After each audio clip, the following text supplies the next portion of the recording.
આપનું સ્વાગત છે। પંચમહાલ જિલ્લા કલેક્ટર દ્વારા હોટલ અને ફરસાણની દુકાનોમાં ચેકિંગ હાથ ધરવામાં આવ્યું। પંચમહાલ જિલ્લા કલેક્ટર અને જિલ્લા પુરવઠા અધિકારીના માર્ગદર્શન હેઠળ શહેરા મામલતદાર અને નાયબ મામલતદારની ટીમ દ્વારા નગર વિસ્તારમાં આવેલ હોટલ અને ફરસાણની દુકાનમાં આકસ્મિક ચેકિંગ હાથ ધરવામાં આવ્યું હતું। મામલતદાર ધર્મેન્દ્ર પટેલ અને તેમની ટીમ દ્વારા હોટલ અને ફરસાણની દુકાનમાં તપાસ કરતા એલપીજી રાંધણ ગેસના બોટલો અનઅધિકૃત રીતે ઉપયોગ કરતા હોવાનું સામે આવતા 20 કરતાં વધુ ગેસના બોટલો જપ્ત કરીને કાર્યવાહી હાથ ધરી હતી।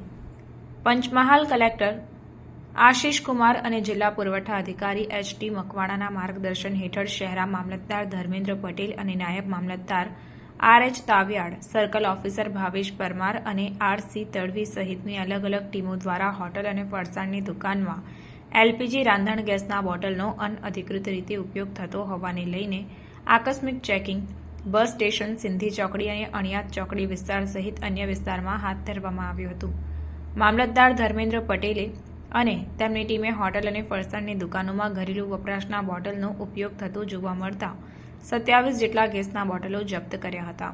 મામલતદાર દ્વારા કડક કાર્યવાહી હાથ ધરવામાં આવતા હોટલ અને નાસ્તાની દુકાનોમાં તેમજ અન્ય જગ્યાએ ડોમેસ્ટિક રાંધણ ગેસના બોટલનો ઉપયોગ કરતા હોવાથી લોકોમાં ફફડાટ ફેલાયો હતો।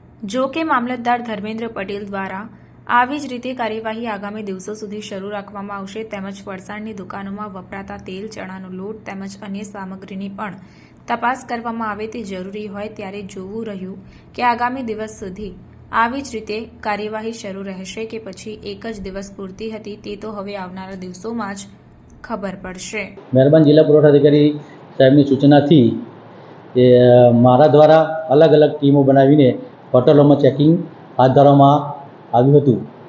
મારા દ્વારા અને ટીમ દ્વારા હોટલ ચેકિંગ હાથ ધરવામાં આવતા એલપીજી ગેસના 20 બોટલો અનઅધિકૃત રીતે ઉપયોગ થતો સીઝ કરવામાં આવેલ છે તથા અન્ય 7 કોમર્શિયલ બોટલો અનધિકૃત રીતે સ્ટોર કરવામાં આવેલ જે સીઝ કરવામાં આવેલ છે અને જરૂરી કડક કાર્યવાહી કરવા માટે મહેરબાન જિલ્લા પુરવઠા અધિકારી સાહેબને રિપોર્ટ સાદર કરવામાં આવેલ છે।